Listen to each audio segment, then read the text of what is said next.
아들이 즉시 잘못을 인정해서 서로 화해가 성립됐기 때문에 담임교사가 자체 해결했다. 그러므로 학폭위를 열지 않아도 괜찮은 것이었지 내가 압력 행사한 건 아니다. 라는 겁니다.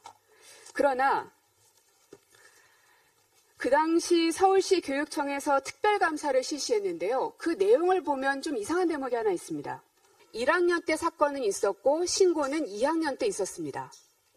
그러므로 위 가이드북에서 제시한 즉시 잘못을 인정해서 피해 학생에게 화해를 요청한 사항, 거기에 해당하지 않는다는 겁니다.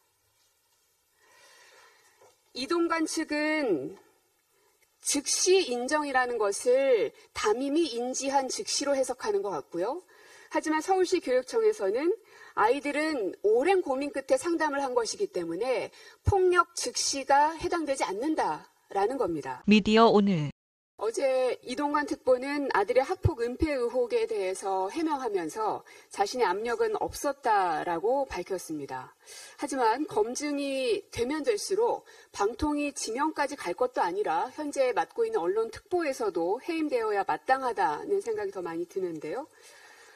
무려 8페이지에 걸치는 이 논란에 대한 입장문이라는 걸 냈습니다. 근데 첫 페이지에 보시면 학생들에게 정신적, 실질적 피해로 이어지고 있다는 점이 가장 우려스럽다라고 말씀하셨던데 아이들에게 가장 큰 가해를 가하고 있는 사람은 이동관 본인입니다. 방통위 지명도 되지 않았습니다. 그럼에도 불구하고 학폭 논란이 이어지는 이유는 본인이 입장을 밝히고 있지 않기 때문입니다. 대통령이 지명을 하지도 않았지만 아이들에 대한 피해가 너무 커지고 있으니 나는 어떤 자리가 요청이 된다 하더라도 응하지 않겠다라고 답하면 간단하게 해결될 일인데 그런 이야기는 한 줄도 적혀 있지 않습니다. 그래서 꼼꼼히 살펴봤는데요.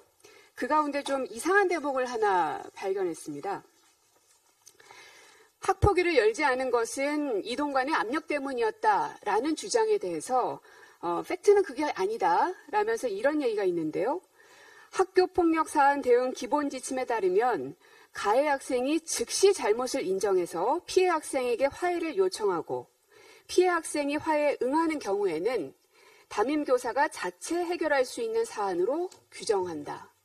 그러니까 즉 아들이 즉시 잘못을 인정해서 서로 화해가 성립됐기 때문에 담임교사가 자체 해결했다. 그러므로 학폭위를 열지 않아도 괜찮은 것이었지 내가 압력 행사한 건 아니다. 라는 겁니다. 그러나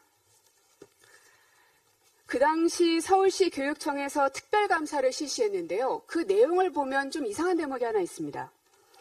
이동관 특보가 얘기하고 있는 그 기본 지침이라는 것, 그게 이제 이 가이드라인에 해당되는 건데요.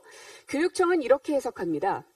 위 학교폭력 사건의 경우는 1학년 때 가해 학생으로부터의 학교폭력으로 인해 힘든 상황에 처한 피해 학생들이 고민 끝에 상담을 신청하게 된 사항이다.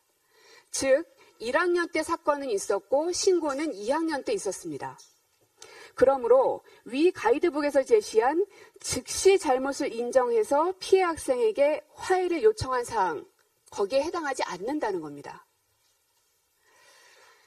이동관 측은 즉시 인정이라는 것을 담임이 인지한 즉시로 해석하는 것 같고요.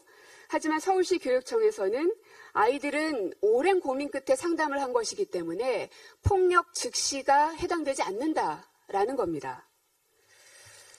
또 하나, 상위법에 해당되는 학교폭력 예방법 13조에 보면 밑에 사항에 해당되는 경우에는 학폭위를 소집하여야 한다, 강제사항으로 되어 있고요.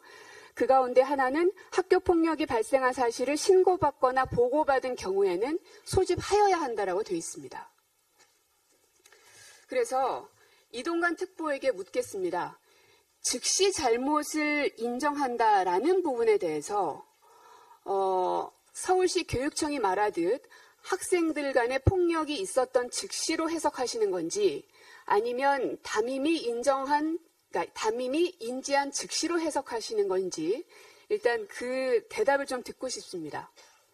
백지 규탄 성명에 대해서는 대통령실마저도 그렇게 묵묵부답이더니 즉각적으로 답을 하더군요. 그러니 이동관 특보도 제가 최고위에서 공식적으로 공개 질문을 하는 것이니 이에 대한 답을 주십시오. 왜냐하면 이것 말고도 거기에 이어지는 또 하나의 의혹이 있기 때문입니다. 이동관 특보의 답을 듣고 계속해서 의혹 제기하겠습니다.